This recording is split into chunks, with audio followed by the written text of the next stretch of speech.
Alright guys, so let's head on to the second part of the video where we will be configuring ACL. Like we have discussed in the lecture about what is an ACL, what are the types of ACL, what are the differences between standard ACL and extended ACL.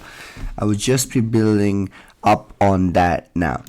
So just for the brief summary, we have set up a network. We were using 192.168.0.0 as a network address for staff network, 1.0 for student network, and 2.0 for student batch 2 network. Like it's shown in the summary here, we have configured the interfaces in the router. That means the default gateways to the network. We have also configured the DHCPs for all of the computers. I'll just use the text tab once again so I can show you the terminal. So this address is 192.168.0.3. This computer is 192.168.1.3, right? So it's, and how did I come to know that? I just went inside the computer, go inside the Excel IP, and I can see that IP address. So I just want to write it down because I want to show you how to use the command line interface inside the computers to see if you can ping them. Like we did in the previous video, you can use the simple ping tool here, and you can just tap on receiver and sender, and you can see at the bottom that it was successful. Delete it. Let's do it for other networks and verify the connectivity throughout the network, right? So I'm able to ping from staff to student, student to staff, student to student, and student to staff. So that covers almost all of the combinations for pinging, right? So let's just delete everything. Let me show you the command line interface. Go inside. Let's try to ping 192.168.0.3 from this PC.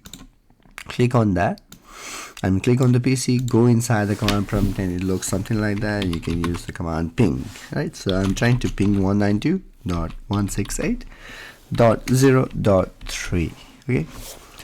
And once you press enter, you can see that you're getting a steady stream of reply, right? So that is basically what the GUI is emulating. It is emulating the same thing. So let's close that, and I'll even probably move this around somewhere away so I can just drag it in later.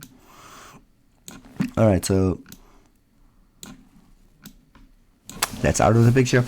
Now we will be configuring the ACLs, right? So access control list. So before I head up straight into the command line interface, I just want to talk a little bit about ACL. ACL stands for access control list. It's basically like an immigration officer sitting between the border of two countries, and in our case it's two different networks. And ACL is nothing but a set of rules. So we just have set of rules to see if we allow a packet to go from one network to another network, or we deny it, right? So it's basically exactly like an immigration officer. So our ACL is like an immigration officer who lives at the border. Our ACL will live at the interface of the router, and immigration officer will ask you for your visa when you're entering the country, but won't ask you for the visa if you exit in the country, right? So this is just a very simple example for us international students. So when you're entering into the country, they will ask you for the visa, but when you're going back home, they won't ask you for the visa. So that means they are monitoring the inbound traffic, right? So any person that is coming towards the immigration officer will be checked. Similar is the case with ACL. You can configure your ACLs to look at the traffic either inbound towards the interface. If it's coming towards the interface, then you can look at it and configure the ACL for inbound traffic. But if it's going out of that interface, then you can configure your ACL to look at the traffic in an outbound manner. So that's just a basic theory that we have covered in the lecture. So we want to set up our ACL like it is set up in the real world, right? So we want all of the staffs to be able to talk to student and student batch networks. In simple terms, we call it ping. So we want our staff to be able to ping both student and student batch networks, and we don't want the student or the student batch networks to reach the staff network, right? So, and the students should be able to talk to each other. So our basic ACL in plain English would look like this. Staff network should be able to reach student network. Student network should be able to reach student 2 network. Student 2 network should be able to reach student network, but both of the student networks should not be able to use the staff network, right? So let's figure out how to do that inside the Cisco Packet Tracer. So I'm just building up from the last video. So click on your router and press return to get started. My name's Gozo's router, right? So enable, right? Then go inside configure. Let's type in the full command, configure terminal. Okay. So now you're inside the configuration mode. Make sure you know how the prompt changes inside the parenthesis, and that way you can know where you're at in the interface. One more thing before doing that, let me show you how ping tool works. Okay, let's just minimize this. I'll set it to simulation and take a PDU. I'm trying to ping from this computer to another computer, and let's play that and let's see how the packet transfers. It goes to the switch, then goes to the router, right? Then it sends to the switch, and from there the switch will send the packet out from both the interfaces, but we have reached our destined computer, right? As you can see at the bottom, it is still in progress, right? So this is something I want to bring your attention to. So for ping to be successful, you need to get a response back, or you need to get an echo reply back. See, once it goes back to the router, goes to the switch, and once it reaches the computer, the prompt changes to successful. So one more thing. Let's ping this one. So you can see the type of the PDU. See, when I hover over, it says that add a simple PDU. So the PDU in this case is an ICMP. So we are doing while we are pinging, we are using ICMP to send the packet throughout the network. So ICMP has an echo component. That was something I wanted to bring into attention before we configure the ACL. So now what we are going to do is, if we are sending a ping from staff to student, we would allow it. But when we are sending the ping, when the packet goes back from the student to the staff network, we would configure the ACL in such a way that only the echo reply would be allowed, right? So that is the keyword here. Only the echo reply would be allowed. If you block the whole thing, even the echo reply would not be allowed, and your ping from even the staff to student would be unsuccessful. So given this constraint, now we can start configuring ACL. It starts with the command access-list and 102. It's just a number, but the number is greater than 100, which means this is an extended ACL, right? So extended ACL has a source and a destination, allows that fine-grained control of your packet. So rule number 1, we would permit ICMP. You saw at the bottom the type. We would be configuring ICMP, and we would allow from any network to any network. So we would allow any kind of ICMP as long as it's a reply. Okay. Now that means the reply from the student can go back to the staff. But how about we allow all type of traffic from student to student batch network? One more thing about ACL is anything you don't explicitly mention is automatically denied. So if you were to leave your ACL like this, it would mean that only the response would be allowed and all other communications would be blocked. We don't want that to happen, so we would permit any traffic from student and to reach to the student batch network, any traffic. We don't care about the reply. So the whole component, we would allow it. I'm using the hotkey tap up, right? So we would allow ICMP from student network, which is 1.0 network 192.168.1.0, right? So from this network and what computers, And in this case, you would need the wildcard mask. It tells you which computer is in that network, 0.0.0.255. Right, so that's our wildcard marks. You get that by subtracting the 255.255.255.255 from your subnet mask. Obviously, remove any negative numbers. So we are permitting from this network, the source, right, to the destination is 192.168.2.0, and the wildcard mask is 0.0.0.255, right? Press enter. So that means you have configured one ACL. So your ACL number 102 is configured in a way that it allows the responses to go from student to staff, and allows anything to pass from student to student batch, and anything else that's not mentioned explicitly would be denied. So now we have an ACL. This is the immigration rule. Now we need to put this rule in an interface. Like I mentioned before, I use the analogy of the immigration officer only looking at the inbound traffic coming towards the immigration, right? So we would be doing the same thing. We would be placing this ACL in the interfaces where you want to look at the inbound traffic, right? So in this case, I would be putting the ACL at gigabit 8/0 here, this one. So we put it there, and we would monitor any traffic that is coming towards the interface. So any traffic inbound to that interface. Okay, since we want to do something at the interface, you need to go inside the interface, right? So go inside interface 8/0.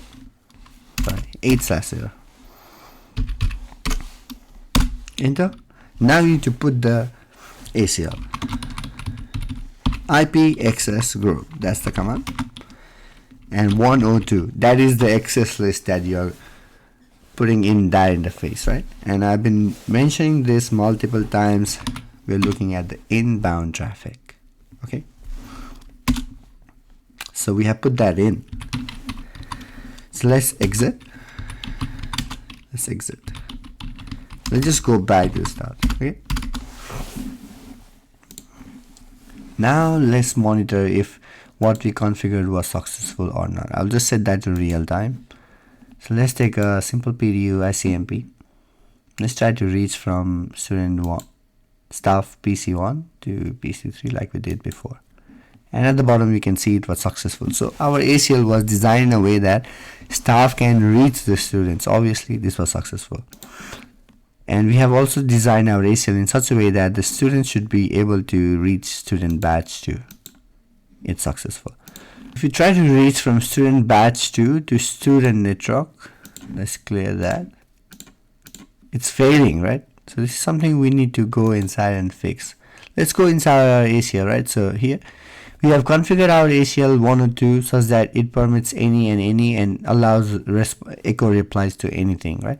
And it only permits the ICMP type of traffic from .1.0 to 2.0. Like I mentioned before, if you don't mention anything explicitly, all of them would be denied. So in this case, the traffic from 1.0 is allowed to reach 2.0, but the traffic from 2.0 is blocked, right? So you're allowed to reach from 1.0, which is student to student batch. You can reach it successful, but you cannot reach from student batch 2 to student network. See, it's failed.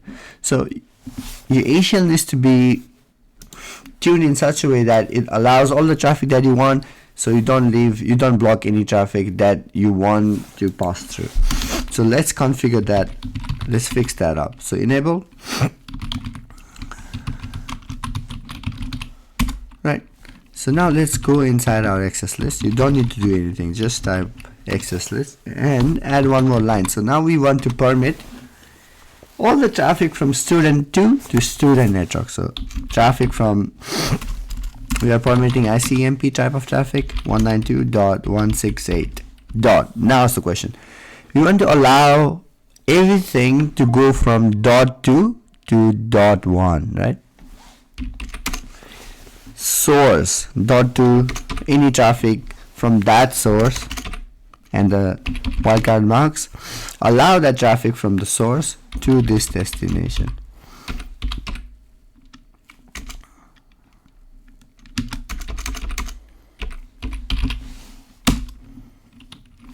Sorry, I made a mistake. It should be ACC. Okay. Exits. I have changed my ACL. It's already present inside the interface, so I don't need to do anything. Staff to student is successful. Student to staff is failed, like we wanted. From student to student is successful, and from student to student network it's successful as well. See, so now you have seen how you can control your ACL. Anything you don't mention explicitly would be denied, so you can design the ACL any way you want. That is the reason why extended ACLs are better than standard ACLs, right? So extended ACLs allow you to have the source and destination, which allows you to tune the control in your routers and your interfaces in a better manner. I've already configured the ACL for gigabit 7/0 previously. Same rule, just put it in this interface. That is the reason why it's failing. So what I did was, I didn't do anything fancy. I just alright, so let's just exit and start from the first. So I just enable, right? I go inside the terminal and I went inside the interface gig 7/0. I'm not making an extra ACL, okay? Because the same ACL can allow the responses from any to any and can only allow communication between two staff. So what I would do is I would just put the access group 102 and inbound. I've already done this. That's the reason why it's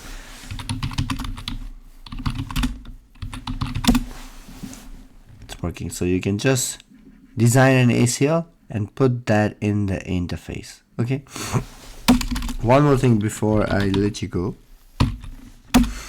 See, right now you are able to just enable the router and go start configuring anything, right? So you don't want that to happen. You want to put in a password, so you don't want to allow anyone without the password to go inside the router and change the ACL, change the DHCP or whatever. So you can just put in the password. So enable password. I'm going to put password as domain 123. Oh, sorry. You need to put the password inside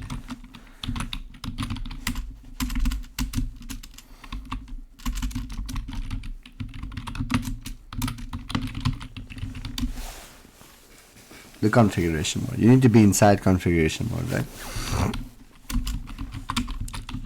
Exit. So now if you enable, it asks you for password